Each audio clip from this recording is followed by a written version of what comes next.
Welcome to the Landlady Listens.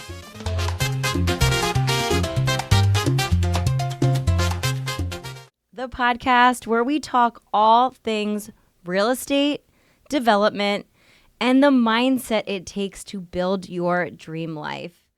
Okay, hey guys. Hey guys, it's Landlady. I'm your host, Meg Hayden, real estate broker, new construction expert, and a believer in making big visions into a reality.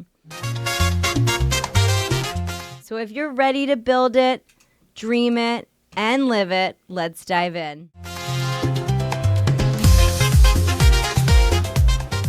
Hey guys, it is Meg Hayden, the Landlady. We are so excited today. We have Terry from DEM to talk to us about development and what we're protecting. And we really want to create a space where we're able to have government and people on the ground, boots on the ground, really having a conversation. So welcome, Terry. How are you? I'm great. Thanks for having me this morning. This is great. I'm looking forward to a great conversation. Of course. So tell me a little bit about, how did you become the director of DEM? That's a long story. I started in 1987 as an entry-level inspector in DEM, and I was going out to different jewelry companies and chemical plants and inspecting how they were managing their chemicals. And then I had different opportunities over the stretch and kind of moved up the ranks, and here I am, ended up as director of the agency. So what is DEM? What are we protecting? Just give us the whole scope of what DEM is. So DEM is the state Department of Environmental Management, and we're the state agency that does three big things, right? So the first big bucket is environmental protection. So when you think about clean air, clean water, safe communities, safe lands, that's sort of our regulatory branch. They work on that. The other piece that we do is we manage all the state parks, the beaches, campgrounds, bike paths, Cool. and the management areas. So we have 68,000 acres of property that we manage across Rhode Island, which is a ton of land. And we have millions of people that come to our facilities every summer. Beautiful state, yeah. Yeah, and we just got through the folk and the jazz festivals, which are at Fort Adams State Park, and that's part of our portfolio. So our team does a lot to work with that group to really support that. But that's just one event. We have 1,500 events at different state parks and facilities every summer. Yeah, and for those of you who don't know Rhode Island, it is a beautiful state, and there is literally waterfront everywhere. So, and it's so cool because I'm not from Rhode Island originally. I'm from New Jersey, but I feel basically every state park is on the water, views of the water. So it's a really, really special place. So yeah, cool. a lot of what we do is centered obviously on Narragansett Bay. It's the heart and soul of the state. So a lot of our parks, like you said, are right on the waterfront. We have ocean beaches as well. Much better than New Jersey, but I have to say. And, we also have a really vibrant fishing community, shell fishing and fin fishing that works in the bay. So water quality is a big deal for us. The other thing that we do, which is a little different, is we're in charge of agriculture. So we have a program that really focuses on local food and in our farming community, and really supporting them in terms of locally grown food products as well. Mm-hmm. Cool. So, I could ask you a million questions because I actually did study agriculture as my undergrad, which is people would not know that. I studied agroecology. So,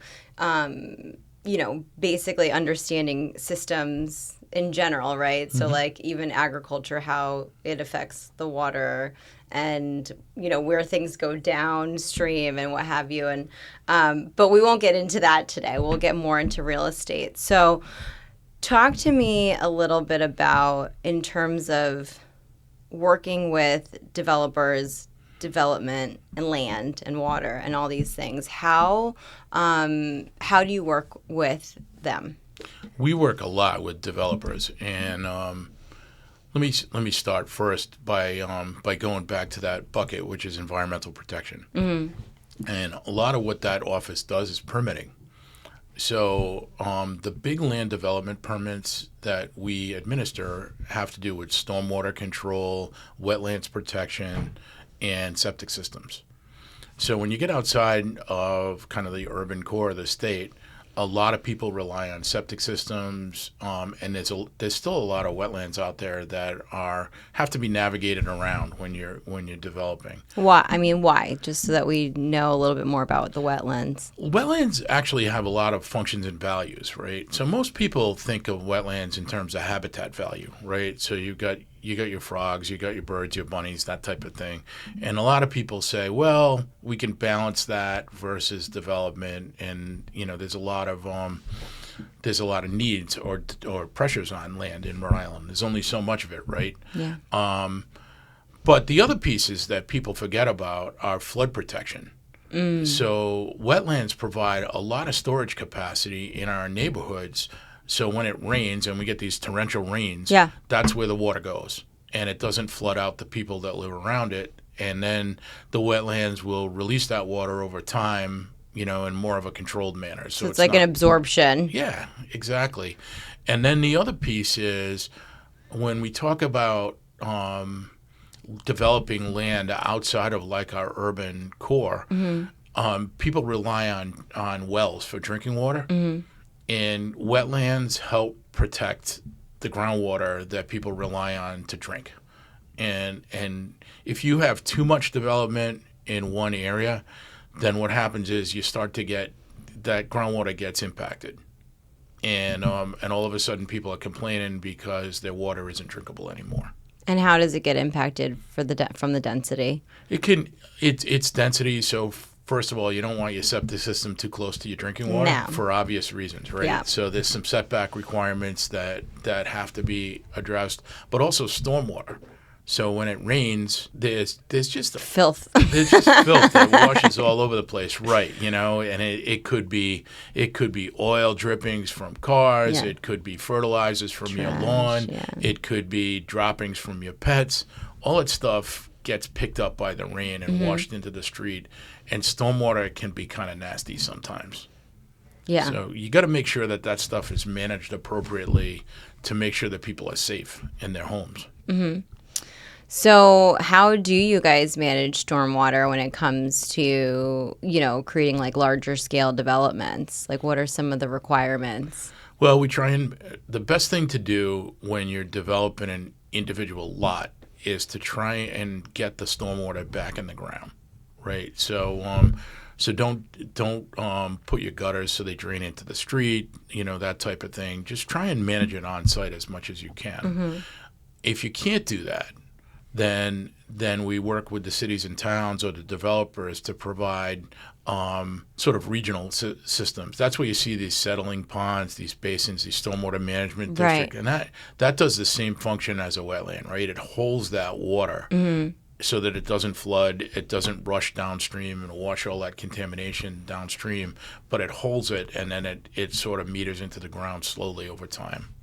So those are some of the requirements that you're asking developers to do when they're building those larger scale development projects, is the holding ponds. Yeah, it's really scalable. So there's different solutions when you're looking at an individual house lot versus a subdivision. Right? Yeah. Well, specifically more subdivisions. What would you say that you're recommending, DEM's recommending? I think we want to keep the stormwater within the subdivision as much as possible. So our first preference is, hey, get as much of it infiltrated into the ground on the individual lots. But if you can't do that, then do something on the subdivision basis to keep it within the subdivision. Because if you don't do that, it's becoming someone else's problem. Right? It's flowing downstream, or it's going into a storm drain that goes somewhere, right? Yeah. And either the city or the town has to deal with it, or it just ends up some other place where, like I said, it becomes somebody else's problem. Yeah, I mean, I think that's something that we really don't realize in general, is that our actions are just like part of a cycle in general. And so it's going to impact somebody at some point. And that's in every regard, the clothing we buy, Right. what we consume, the trash, all that stuff is something that I think we don't think about. So tell me a little bit more about how you guys would like to work maybe better with developers. I think communication is the key thing. I really do want to do I do really want to do a podcast with you and a couple developers one day. Oh, that would be great. It would be. I think it's important to just create spaces where conversations can happen, where it's like, hey, this is what we see, like on boots on the ground, versus like regulatory, spaces.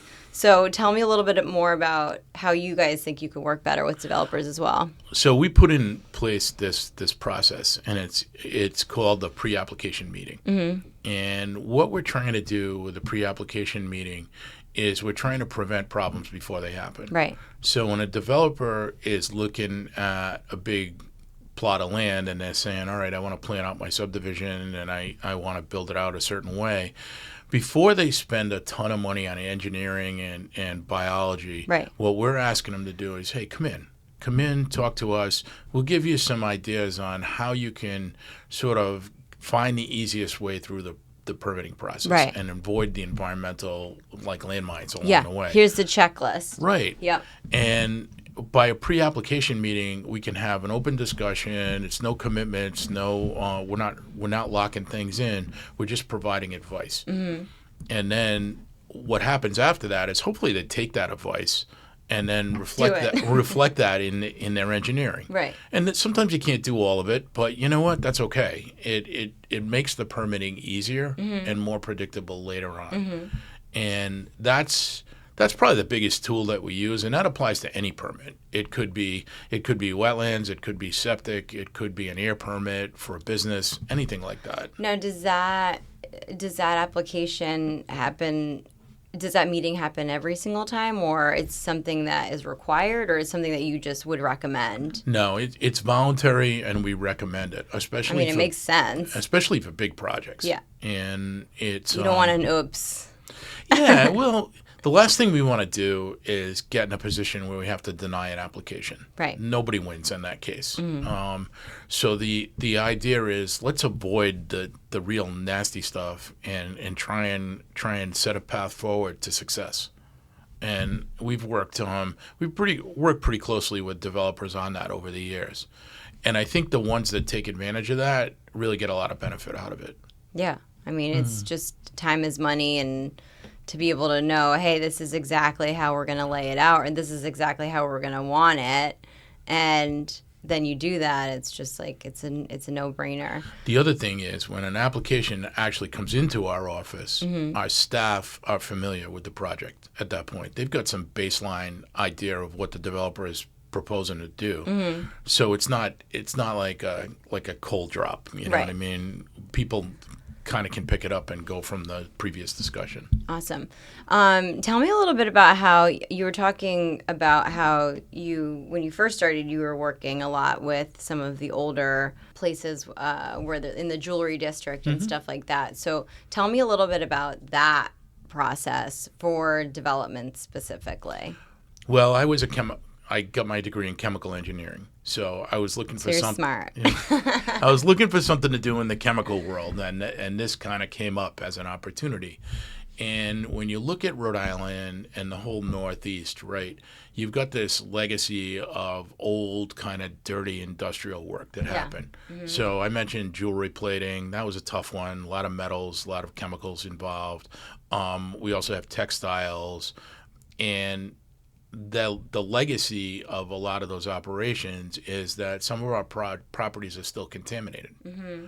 So when people are looking at redevelopment of properties like that, mm-hmm. old mills or properties that had a history, they need to look at, all right, what do I need to do to clean this thing up to make it safe for the new use? And the banks are really critical in that too, because the banks won't loan money on property. Why would they? Where where you don't know how much the cleanup cost is going to cost, and that right? could blow the whole project. Right. It puts a whole lot of uncertainty in there, and the banks are like, look, we don't deal with uncertainty. So what we have is a lot of processes that are focused on due diligence. So people come in, they look at our files, what happened here in the past, what are the issues, and so they can come in and look at the files of what the property used to be before. Okay. We have a very robust public records program. Okay. We probably have more public records requests than any other agency in the state. And most of that is because of real estate transactions where people want to come in and they might want to know what a factory did, or they might want to know where the septic system is. Right. You know, it's all ranges. Right. And a lot of times then you might find that, hey, this property was used for some dirty industry in the past. What do we do with it? So then we get into a relationship with the developer or with the owner to do an investigation and come up with a cleanup plan. Once you have a cleanup plan, you can put a dollar number on that, and it becomes like anything else. New windows or new plumbing in a house, cleanup is X dollars, and you can deal with that. So cleanup, like let's talk about, phase 1, phase 2. Is that part of, just for new developers that are listening? So can you walk us through a little bit about like phase 1, phase 2, who's responsible for doing that, and how are you guys involved? So let's start with a phase 1. A phase 1 is sort of a tabletop or records review to figure out what the history of the site was. You may get things from different files, government files, that show you environmental conditions out there, or you may not. And what you may see is, hey, that was a plating company. You should be concerned about potential contamination. And it might just be like that. Or you may get very specific information that it's already been investigated. If you don't have that, or if it's not current, then you move on to a phase 2, which means you're out at the site taking samples and characterizing exactly what the conditions are. Now, who does it is usually either the current owner or the prospective buyer. And the current owner may want to do it to improve his sales prospects. Absolutely. Or the prospective buyer might do it just to cover their tracks and make sure that they're not walking into something that's going to cost them a ton of money later. So usually if they hit certain levels, they have to report those levels to DEM. And at that point, we start working with the either the environmental consultant or the person that's doing the report to figure out what's there and what needs to be done. Who's the person who would be doing the report? Is it through DEM, or who would that be? It would be done through an environmental consulting firm, and it would be submitted to DEM. So in terms of, are you guys like in charge of even going through, and if you know it was like an old plating place, if you're going through and saying, okay, well, this needs to be cleaned up, are you guys contacting the sellers specifically, or it's just like usually when a transaction's happening or when something arises, right, that you're like, okay, this is contaminating the water or somebody else's space or what have you? So we try and recommend that people get ahead of this process as much as they can. So for instance, if you were going to sell a property like this, I would recommend that you do as much work up front so that when you get a buyer, it goes smoothly. The worst thing we hate is if somebody calls and they say, hey, we've got this environmental report. Can you give us some feedback? Oh, by the way, we're closing Friday. And we just can't deal with that on that kind of pace. No. And it messes up real estate transactions, and it's just not the type of thing that you can drop everything and handle. So the more lead time, the better. Absolutely. A lot of times, the buyer might not want to know, right, until they're ready to sell. Because if they report something to us, that starts a process where they have to get into cleanup and they have to start spending more money. So it's kind of a balancing act between the buyer and the seller and the market. There are some sites that we hear from because the neighbor might have a problem, right? So their well might be contaminated, or they may have odors in the basement from the site next door. And those sites will proactively go after the owner and tell them, hey, you need to assess this and you need to find out what the problem is. But most of the stuff that we get comes in through real estate transactions. Interesting. So what is the goal in the future of DEM, like for you as the director? What do you think? Well, there's a lot of goals. So one of our big goals is has been to improve our park system. So how has that been affected with like has it been affected with the government like taking funding away but I guess we don't have any national parks here. They're all state run. Okay. We do have one national park along the Blackstone. A lot of people don't know it's a national park. It's the Blackstone Historic Corridor. And where's that? It's in Providence? It starts in Providence. It goes through, the heart of it is in Pawtucket, and then it goes up all the way to Worcester. Oh. And it's a corridor that follows the Blackstone River. And the reason it's a national park is because of the history of the Industrial Revolution there. So Slater Mill was like the first place where an industrial mill was established in the United States. So it's got very significant historic significance. But we have a bike path. It's a beautiful stretch up the river. Oh, that's cool. But I mean, so far they've been pretty insulated from federal budget cuts. On the state park side, it's all state funded. So we're working on, with the governor and with the General Assembly to make improvements in our park system. I mean, I think that's the coolest part about Rhode Island, though, is like we have so many bike paths that connect pretty much the like entire state, and I've never seen that anywhere where it's just like they're everywhere. Well, we have our bike path is right behind this building, right? Yeah. There's a bike path there that connects Providence with Connecticut. Basically, it goes all the way out to Connecticut. It's a pretty neat stretch, and we have bike paths on the Blackstone. The East Bay bike path is so unbelievable. Nice. Yeah, it's really nice. So those are fun. That's awesome. I think the biggest challenge that we've really been focused on is climate change. So we're the ocean state. We have all that coastline that you talked about before.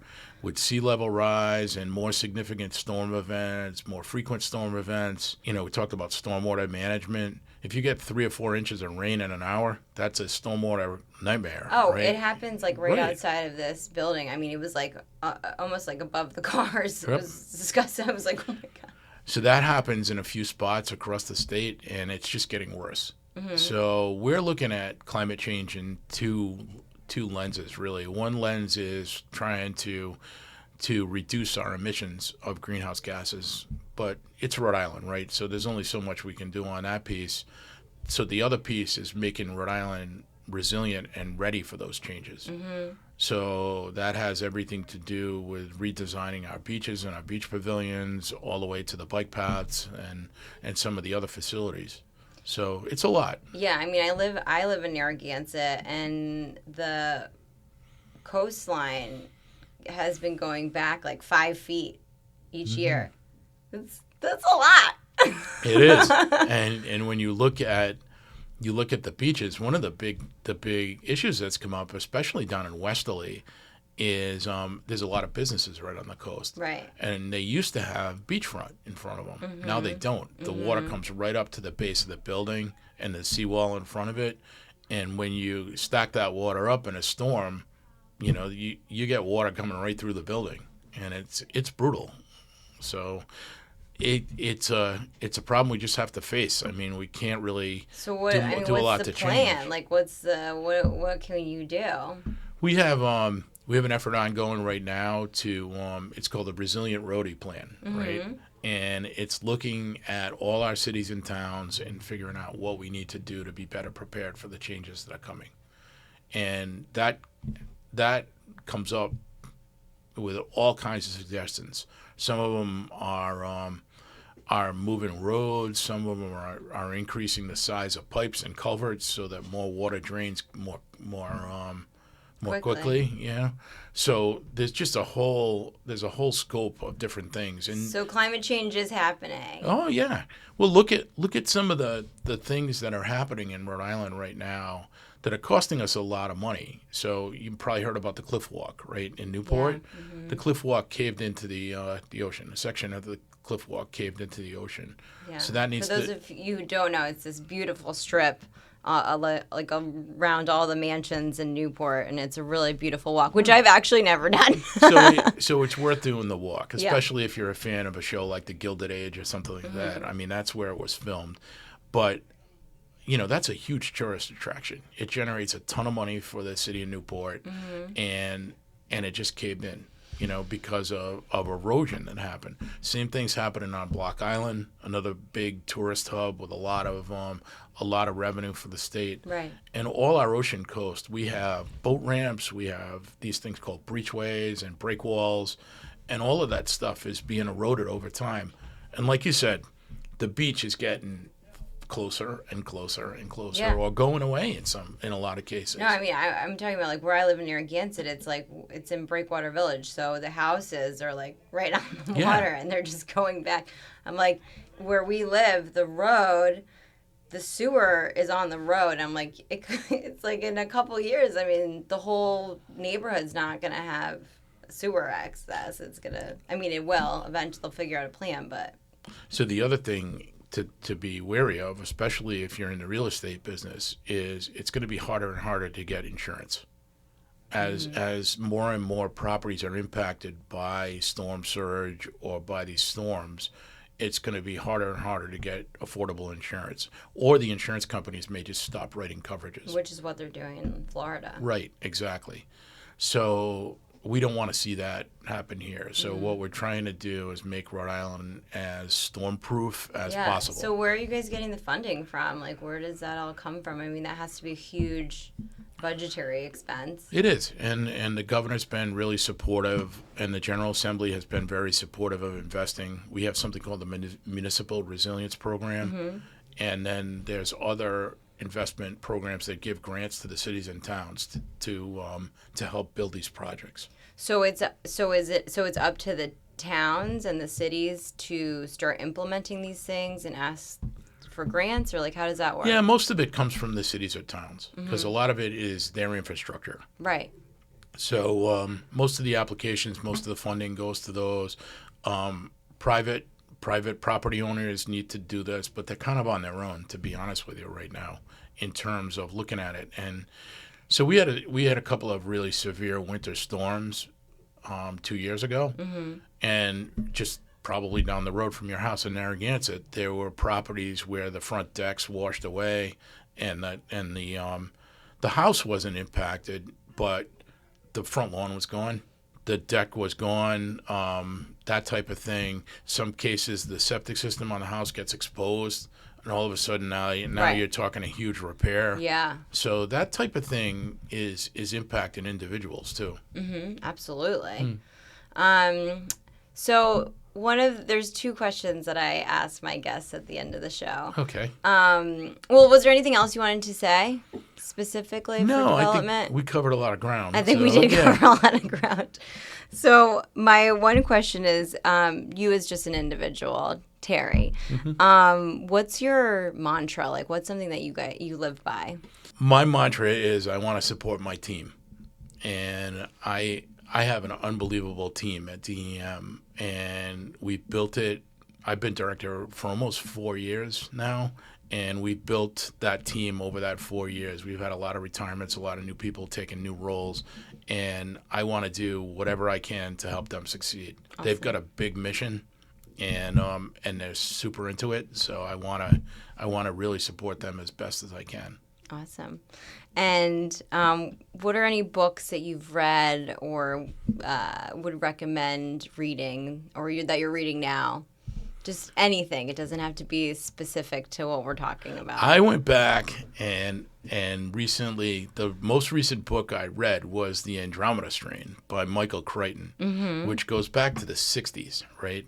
And it was a book written about a biological agent that comes down to Earth from a satellite.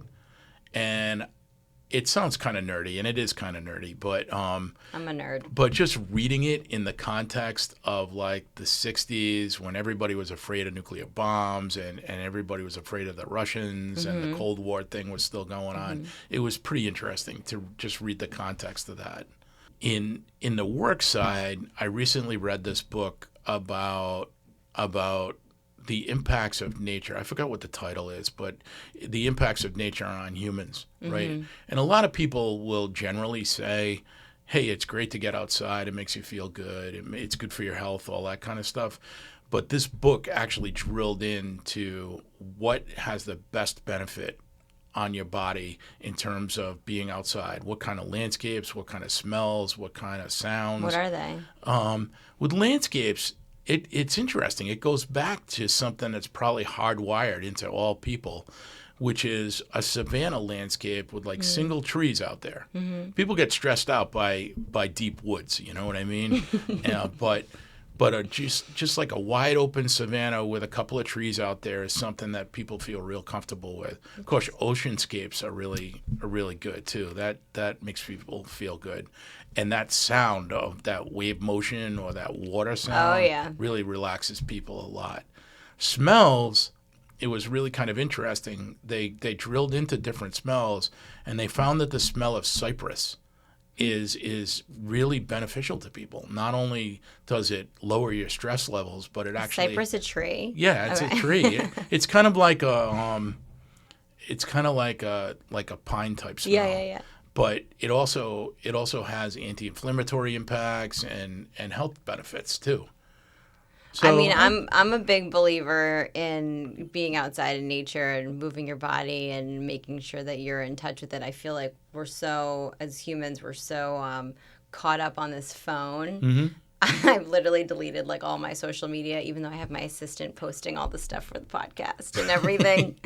But I think that we're so distracted, and that we're not around like real things, I mean, this isn't even real, but you know what? But this still has benefit. It does. You know? It gives the illusion, the green. But it's so important to get out in nature, and so like I make sure that I'm like outside walking with my kids, and we're next to the ocean on the huge boulders, and they're just like singing and playing and climbing. It's so critical for kids to get outside and just decompress a little bit, you know, because there's so much pressure with school and with social media and peer pressure, and sometimes just getting outside, going for a hike, or just playing in the dirt has huge benefits to chill people out. Yeah. Actually, one of the books that I'm currently reading is Buy Back Your Time by Dan Martell. But he's crazy, but he, and it's a really good book. It talks about basically doing the things during the day that like light you up, right? And then delegating out the rest of the things that don't light you up. I need to read that. It is. Well, it's just like, it's really basic, it's like, what are the things that I'm good at and that light me up and that give me energy? And then what am I doing during the day that like takes energy away? It takes time. Yeah, there's plenty of that around. Yeah, and so identifying that, because sometimes that item can be someone else's delight. They love, doing this or doing that or whatever. But he actually talked about doing like, I think he did like an 8-hour walk where he just like walked by himself for 8 hours, and like that it was like this kind of meditation. But I'm definitely gonna try to do that one day. I'll tell you, I went on vacation a couple of weeks ago, and it was the first vacation in a long time where I really disconnected from work. Yeah. And it was noticeably it's a game changer. Yeah, I mean, I am not there yet, but I'm trying to get there. It's like, as long as, the goal is really to like have my business run without me and do the things that really light me up. Like, I love learning. I love education. And part of that is doing the podcast, That's the thing that definitely lights me up. But that's the same issue, is supporting your team so that your business runs without you. Everybody's ready. Everybody's stepping up everybody and knows doing what they're what they need supposed to do. Yeah. Right. And everybody knows what they're doing. So, but Dan Martell, I would definitely read that book, Buy Back Your Time. And then another one I just read was called The Go-Giver. That was a really good one too. It was all about. I kind of cycle back between fiction and nonfiction, and too much nonfiction kind of blows your mind sometimes. So I think it's fun to just relax into a spy novel or a murder mystery once in a while. I don't know why I never, not that I don't get into them, but I'm always like very. All right. I don't know. Or more like spiritual, meditation kind of thing that I get into for sure. But thank you so much for coming on the show. I so appreciate it. Thanks for having and me. I can't wait to have us on the next time with some other developers. I know a lot of them had some questions and wanted to talk to you. And we actually do a yearly event where we get a lot of developers together. So I'm going to have everybody who's come on the podcast and stuff like that to kind of come together in the same room and just chat about, what they're doing and what the future looks like. But how can people get in touch with you, Terry? Well, we have a very detailed website. I think a lot of people know the phone number, but just look it up online and we're very accessible. Customer service is a very important component for DEM, Mm-hmm. so every unit within our department is really focused on that.